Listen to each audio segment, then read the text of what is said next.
এখন আমরা একাদশীর মাহাত্ম্য জানব। উৎপন্ন একাদশী। অর্জুন বললেন, হে দেব, অগ্রহায়ণের পুণ্য প্রদায়িনী কৃষ্ণপক্ষের একাদশীকে কেন উৎপন্ন বলা হয় এবং কী জন্যই বা এই একাদশী পরম পবিত্র দেবতাদের প্রিয় তা জানতে ইচ্ছা করি। আপনি কৃপা করে আমাকে তা বলুন। শ্রী ভগবান বললেন, হে পিতাপুত্র, পূর্বে সত্যযুগে মুরো নামে এক দানব ছিল। অদ্ভুত আকৃতিবিষ্ট সেই দানবের স্বভাব ছিল অত্যন্ত গোপন। সে দেবতাদের ভীতিপ্রদ ছিল। যুদ্ধে দেবতাদের এমনকি স্বর্গরাজ ইন্দ্রকে পর্যন্ত পরাজিত করে স্বর্গ থেকে বিতাড়িত করেছিলেন। এইভাবে দেবতারা পৃথিবীতে বিশ্রাম করতে বাধ্য হয়েছিলেন। তখন দেবতারা মহাদেবের কাছে গিয়ে নিজেদের সমস্ত দুঃখ সবিস্তারে জানালেন। শুনে মহাদেব বলেন, হে দেবরাজ, যেখানে শরণাগত বৎসল জগন্নাথ গরুধ্বজ বিরাজ করেছেন সেখানে তোমরা সেখানে যাও। তিনি আশ্রিতদের পরিত্রাণকারী, তিনি নিশ্চয়ই তোমাদের মঙ্গল বিধান করবেন। দেবাদিদেবের কথা মতো দেবরাজ ইন্দ্র দেবতাদের নিয়ে ক্ষীর সমুদ্রের তীরে গমন করলেন। জলে সাহিত্য শ্রীবিষ্ণুকে দর্শন করে দেবতারা হাত জোর করে তার স্তব করতে লাগলেন। স্তুতির মাধ্যমে নিজ নিজ দৈন্য ও দুঃখের কথা তারা বলতে লাগলেন। ইন্দ্রের কথা শুনে ভগবান নারায়ণ বললেন, হে ইন্দ্র, সেই মৌর দানব কী রকম, সে কেমন শক্তিশালী তা আমায় বলো।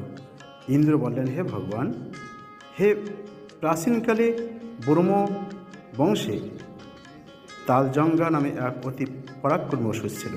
তারই পুত্র সেই মুরো অত্যন্ত বলশালী, ভীষণ উৎকট ও দেবতাদের ভয় উৎপাদনকারী। সে চন্দ্রাবতী নামে এক পুরীতে বাস করেন। স্বর্গ থেকে আমাদের বিতাড়িত করে তার স্বজাতি কাউকে রাজা, কাউকে অন্য অন্য দিকপাল রূপে প্রতিষ্ঠিত করে। এখন সে দেবলোক সম্পূর্ণ অধিকার করছে। তার প্রবল প্রতাপে আজ আমরা পৃথিবীতে বিচরণ করছি। ইন্দ্রের কথা শুনে ভগবান দেবদুরীদের প্রতি অত্যন্ত ক্রোধান্বিত হলেন। তিনি দেবতাদের সঙ্গে চন্দ্রাবতী পুরীতে গেলেন। সেই দৈত্যরাজ শ্রীনারায়ণকে দর্শন করে পুনঃ পুনঃ গর্জন করতে লাগলেন। দেবতা ও অসুরের মধ্যে তুমুল যুদ্ধ শুরু হয়ে গেল। দেবতারা যুদ্ধে পরাজিত হয়ে এদিক ওদিক পালিয়ে গেল। তখন যুদ্ধক্ষেত্রে শ্রীনারায়ণকে একা দেখে সেই দানব তাকে দাঁড়াও দাঁড়াও বলতে লাগলেন। শ্রী ভগবানও পুরোদিকে গর্জন করে বললেন, রে দুরাচার দানব, আমার বাহুবল দেখো। এই বলে অসুর পক্ষের সমস্ত যোদ্ধাদের দিব্যবাণের আঘাতে নিহত করতে লাগলেন। তখন তারা প্রাণ ভয়ে নানা দিকে পালাতে লাগলো। সেই সময় শ্রীনারায়ণ দৈত্য সৈন্যদের মধ্যে সুদর্শন চক্র নিক্ষেপ করলেন। ফলে সমস্ত সৈন্য ধ্বংসপ্রাপ্ত হলো। একমাত্র মুরো অসুরই জীবিত ছিল। সে অস্ত্রের যুদ্ধে নারায়ণকে পরাজিত করল। তখন নারায়ণ দৈত্যের সাথে বাহুযুদ্ধে লিপ্ত হলেন। এইভাবে দেবতাদের হিসেবে 1000 বৎসর যুদ্ধ করেও ভগবান তাকে পরাজিত করতে পারলেন না। তখন শ্রীহরি বিশেষ চিন্তান্বিত হয়ে বদ্রিকা আশ্রমে গমন করলেন। সেখানে সিংহাবতী নামে একটি গুহা আছে। এই গুহাটি এক দ্বার বিশিষ্ট এবং 12 যোজন অর্থাৎ 86 মাইল বিস্তৃত। ভগবান শ্রীবিষ্ণু সেই গুহার মধ্যে শয়ন করলেন। সেই দৈত্য তার পিছন পিছন ধাবিত হয়ে গুহার ভেতর প্রবেশ করল। সে বিষ্ণুকে নির্দিত বুঝতে পারল। অত্যন্ত আনন্দিত হয়ে ভাবতে লাগলো, আমার সাথে যুদ্ধে পরাজিত হয়ে বিষ্ণু এখানে গোপনে শুয়ে আছে। এখন আমি তাকে অবশ্যই বধ করব।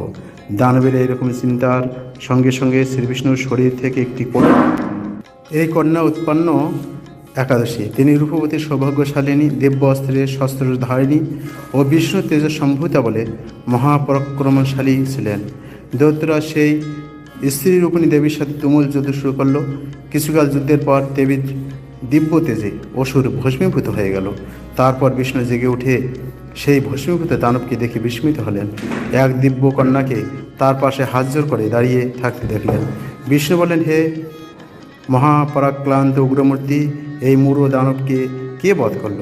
যিনি একে হত্যা করছে তিনি নিশ্চয় প্রশংসনীয় কর্ম করছেন। সেই কন্যা বলেন, হে প্রভু, আমি আপনার শরীর থেকে উৎপন্ন হয়েছি। আপনি যখন ঘুমিয়েছিলেন তখন এই দানব আপনাকে বধ করতে চেয়েছিল। তা দেখে আমি তাকে বধ করছি।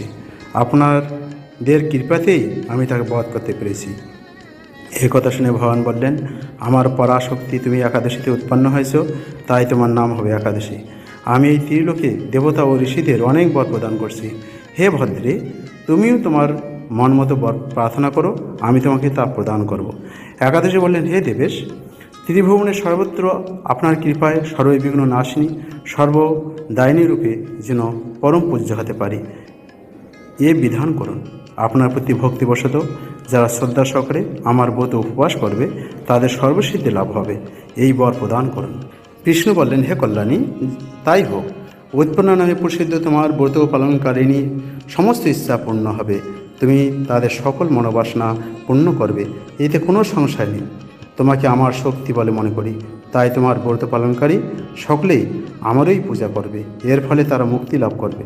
তুমি হরিপ্রিয়া নামে জগতে বিখ্যাত হবে। তুমি ব্রত পালনকারীর শত্রু বিনাশ, পরম গতি দান এবং সর্বসিদ্ধি প্রদান করতে সমর্থ হবে। ভগবান বিষ্ণু এইভাবে উৎপন্না একাদশীকে বরদান করে অন্তর্হিত হলেন। সমস্ত ব্রতকারী দিবারাত্রি ভক্তিপরায়ণ হয়ে এই উৎপন্না একাদশীর উৎপত্তির কথা শ্রবণ কীর্তন করলে শ্রীহরির আশীর্বাদ লাভে ধন্য হবেন। হরে কৃষ্ণ। তাহলে আমরা জানতে পারলাম একাদশীর মাহাত্ম্য। ধন্যবাদ আপনাদের সবাইকে। তা আপনারা একাদশী ব্রত উদযাপন করুন, অন্যদেরকে শেয়ার সবাইকে জানার সুযোগ করে দিন, কেননা অনেকেই বিভ্রান্ত হয়ে যায় যে না একাদশী দিনে একাদশী করা উচিত, কেন আমরা দ্বাদশী করবো।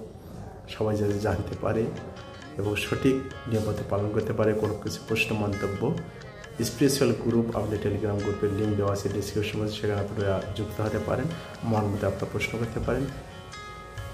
এটা যেহেতু ডিসেম্বর মাস পড়ে যাচ্ছে, সামনে গীতা যদি মাস আসছে, আপনারা গীতা অধ্যয়ন করুন, দান করুন। বিস্তারিত জানার জন্য অবশ্যই আমাদের সাথে যোগাযোগ রাখবেন। ভালো থাকুন সবাই, কৃষ্ণ মহানয় থাকুন। হরে কৃষ্ণ।